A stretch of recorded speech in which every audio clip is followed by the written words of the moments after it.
Have you ever felt exhausted, not just physically, but emotionally, spiritually? Have you ever given and given, only to be left empty? What if I told you that the key to peace isn't giving more, but knowing when to walk away? Imagine holding onto a rope that burns your hands, yet you refuse to let go. Imagine carrying a weight so heavy, yet you convince yourself it's your duty to bear it. We are conditioned to believe that endurance is virtue, that loyalty is strength. But what if endurance is simply suffering, and loyalty to the wrong people is just a slow erosion of your soul? The Buddha taught that attachment is the root of suffering, and yet so many of us cling to people who drain our energy, who bring us down, who make us question our worth. But here's the truth. Not everyone deserves a place in your life. Not everyone is meant to stay. Some people will lift you, others will weigh you down, and the hardest lesson of all, learning the difference. Today we dive deep into a truth few are willing to face: the 8 types of people you must walk away from. This is not about anger. This is not about resentment. This is about wisdom. This is about reclaiming your peace. 1. The eternal victims. You've met them before. The ones who are always suffering, always struggling, always caught in a web of misfortune. At least that's the story they tell. They will pull you into their despair, making you believe that if you just listen longer, give more, care deeper, they will finally heal. But the truth? They do not seek solutions, they seek an audience.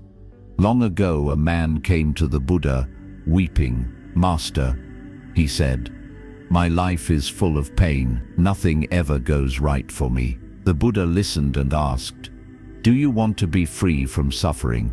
The man nodded. Then the Buddha said, "Then let go of suffering. Do not feed it with your attention. Do not nourish it with your energy. If you do not pick up the burden, it cannot weigh you down." The eternal victim is not seeking freedom. They are seeking validation for their suffering. You cannot save someone who does not want to leave the fire. And if you stay too close, you too will burn. Imagine a traveler carrying a heavy sack of stones. He complains about its weight, how it slows him down, how unfair it is that he must carry such a burden. Others stop to help him. They offer to remove some of the stones, give him tools to lighten the load, even show him another path, but he refuses. The weight is his identity. If he puts it down, who will he be? This is the nature of those who dwell in suffering. They are not looking for a way out.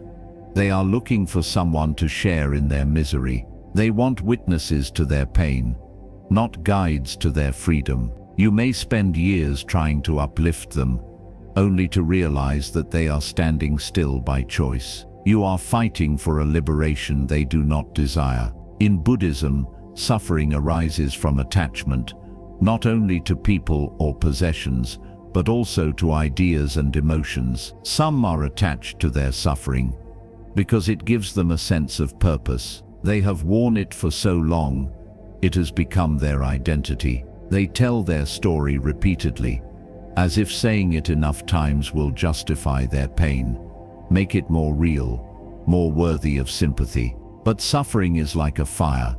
It grows when it is fed. The more you entertain their woes, the deeper they sink into them. What then is the answer? Do we turn away in cruelty? No, we turn away in wisdom. We understand that true compassion is not in carrying someone's burdens for them, but in teaching them that they can set them down. The Buddha once compared suffering to being struck by 2 arrows. The first arrow is the inevitable pain of life, loss, illness, disappointment. The second arrow is the suffering we create by clinging to that pain. Eternal victims live in the second arrow. They relive old wounds. They weave their pain into every conversation, and they resist any attempt to move forward. To stay with them too long is to be pierced by the second arrow yourself. So how do you recognize these people? They are the ones who resist solutions. No matter what you offer, advice, support, new perspectives, they reject it. They say, "It won't work for me. You don't understand," or "I've tried everything."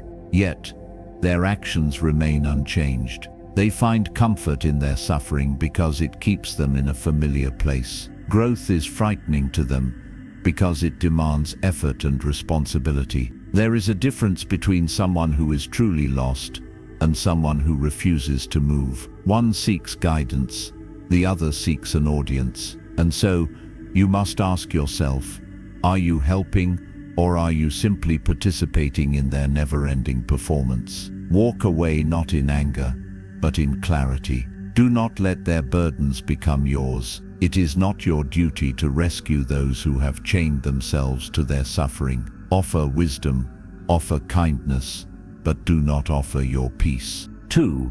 The manipulators. These are the ones who twist reality to suit their needs. They do not ask for your help. They demand it. They do not seek your kindness.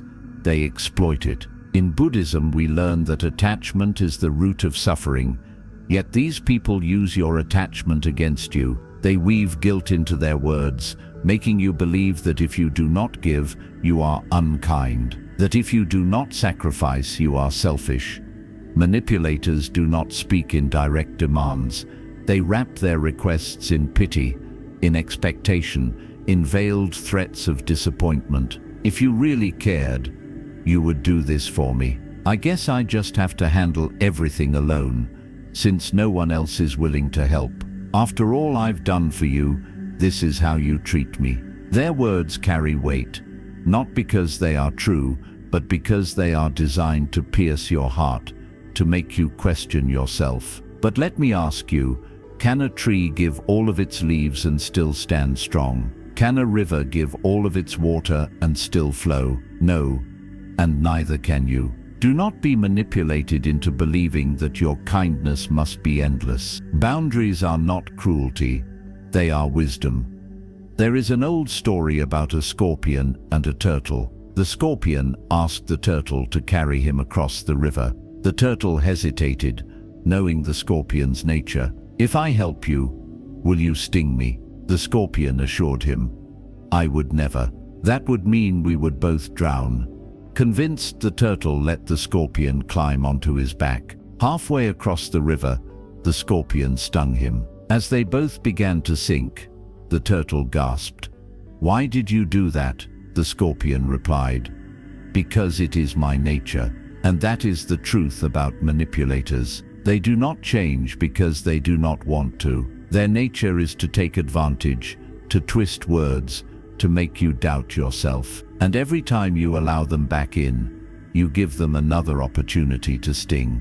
True kindness has limits. It recognizes when someone is taking, not because they need, but because they can. It understands that self-sacrifice is not noble when it is being exploited. Do not set yourself on fire to keep others warm. Do not mistake manipulation for love, obligation for connection, or guilt for generosity. You are not unkind for setting boundaries. You are not selfish for refusing to be used. And you are not responsible for fixing those who refuse to change. So when you recognize a manipulator in your life, do not argue, do not explain, do not give them another chance to twist your words and bend your will. Simply step away, quietly, firmly, permanently, and watch how light your soul becomes when you are no longer carrying the weight of someone else's deception. 3. The betrayers. Trust, like still water, takes time to build but only a single stone to disturb. Betrayal is not an accident, it is a choice. The Buddha once said, 3 things cannot be long hidden: the sun, the moon, and the truth. Those who betray you have already revealed who they are. It is only our own attachments that make us refuse to see. Betrayers often come as friends, lovers, even family. They whisper words of loyalty, but their actions tell another story. The moment their personal gain outweighs their commitment to you, they choose themselves without hesitation. And that is the moment you must choose yourself too. It is in our nature to give second chances, to believe in redemption, to hope that people will change. But some betrayals are not mistakes. They are revelations. They show us the truth about who someone really is. And when that truth comes to light, ignoring it will only bring suffering. Young monk, Master, someone I trusted has deceived me. Should I forgive them? Master, forgiveness is for your peace, not for their return. Would you drink poison and expect them to suffer? No, you release it, not for them, but for yourself. But do not hand them the cup again. When someone shows you they do not value you, believe them. Do not waste time giving second chances to those who have already chosen to break your trust. Forgive, yes, but do not invite them back into your life to repeat the harm. A betrayer will always have a reason, always have an excuse. They will ask for understanding. They will plead for another chance. But if you give them one, you will find yourself standing in the same river of pain once again. The Buddha taught that suffering is caused by attachment, and the hardest attachment to break is not to people, but to the version of them we once believed in. You must let go of what you hoped they would be and accept who they have chosen to become. Only then will you be free. Let them go. Let the past settle like stones sinking to the riverbed, and walk forward, lighter, wiser, free. 4. The ungrateful. There are people who do not see kindness as a gift, but as an expectation. The more you give, the less they respect it. Gratitude is a foundation of inner peace. The Buddha taught that the greatest wealth is contentment, yet the ungrateful are never satisfied. They take and take, but never appreciate. The ungrateful do not see generosity as an act of kindness, but as an obligation. They believe that the world owes them something, that every hand extended is simply meeting their entitlement, not offering a gift. They do not acknowledge effort, nor do they respect sacrifice. Instead, they measure kindness as a currency, one they never feel the need to repay. If someone never thanks you, never acknowledges your sacrifices, never values what you do, step back.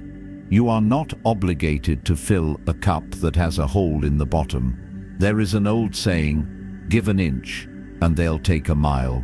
And the ungrateful do not just take the mile. They demand another. Young monk, Master, I give and give, yet some people never appreciate it. Why do they only ask for more? Elder monk, a tree does not give shade to those who cut its branches. Give where the roots are nourished, where appreciation is shown, where kindness is reciprocated. The tree that bends too much in the storm will eventually break. True generosity is given with an open heart, but wisdom teaches us where to invest it. When you find yourself drained, exhausted from giving to those who do not care, remember this: kindness should be valued, not demanded.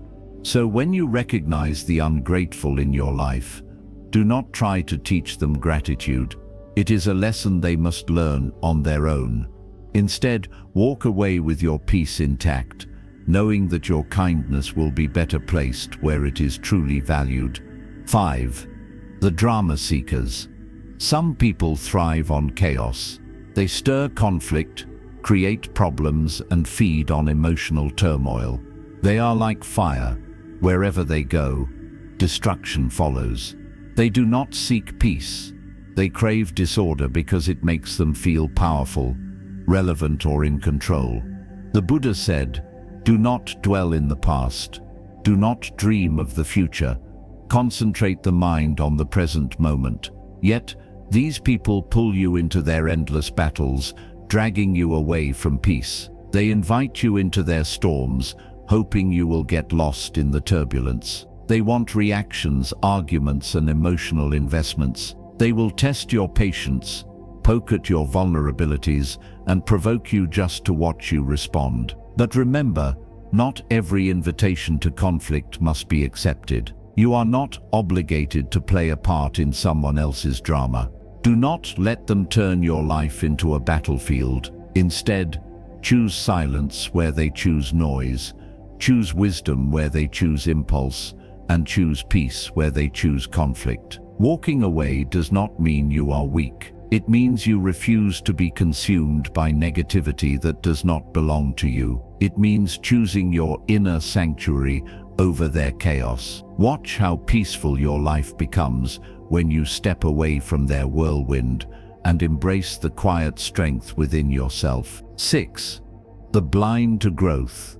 There are those who refuse to grow, not because they cannot, but because they do not want to. No matter how many lessons life gives them, they close their eyes, they reject wisdom, resist change, and repeat the same cycles. The Buddha compared teaching wisdom to placing a lamp in a dark room. But what use is a lamp to one who refuses to open their eyes? Some people are not afraid of ignorance. They are comfortable in it. Growth requires effort, and effort demands self-awareness. For those who resist change, the burden of self-reflection is too heavy. Instead, they remain in the same place, repeating the same mistakes, convinced the world is to blame. You cannot make someone evolve. You cannot force enlightenment upon another. Your duty is not to drag them into the light. It is to walk in the light yourself. And if they choose to stay behind, that is their path, not yours. True wisdom is knowing when to offer guidance and when to step away. The Buddha taught that the greatest teacher is life itself. Let them learn in their own time, or not at all. Meanwhile, you must continue on your path, free of the weight of those who refuse to move forward. 7. The energy leeches. You know these people. You feel it when they enter a room. They take without giving, drain without replenishing. A conversation with them leaves you exhausted, not enriched. Buddhism teaches us that energy is sacred, that where we invest it shapes our lives. If someone only drains you, ask yourself, what would happen if you let them go? Imagine your energy as a flame. Some people will sit beside it for warmth, appreciating its light. Others will throw water on it, demanding more even as they dim its glow. There comes a time when you must guard your fire, ensuring that it burns brightly for those who respect it, rather than letting it be snuffed out by those who never intended to nourish it. To walk away from energy leeches is not an act of cruelty, but of self-preservation. Let them find another source, while you tend to the flame within you. 8. The stagnant. We are meant to grow, to evolve, yet there are those who remain stagnant, who refuse to move forward. They stay in the same place, mentally, emotionally, spiritually, and they want you to stay with them. But life is a river. It must flow. If you anchor yourself to those who refuse to move, you will drown. The hardest part of growth is leaving behind those who choose to stand still. The choice is always yours: remain stuck or move forward. The river of life does not pause for those afraid of change. Keep flowing and let them be. Some will cling to the shore, fearful of the current, but you must trust in your own journey. Let go of the stagnant and embrace the endless motion of life. Life is a journey, a continuous stream of experiences, relationships, and lessons. Along the way, we will meet souls who uplift us, but we will also encounter those who weigh us down. The Buddha taught that attachment is the root of suffering, and nowhere is this more evident than in the relationships we hold on to out of habit, fear, or misplaced loyalty. Releasing what no longer serves you is not an act of cruelty. It is an act of self-respect. It is understanding that your peace, your growth, your joy must come first. Some people will walk with you for a season, some for a lifetime, but no one should hold you back from becoming who you are meant to be. Imagine a bird clinging to a branch.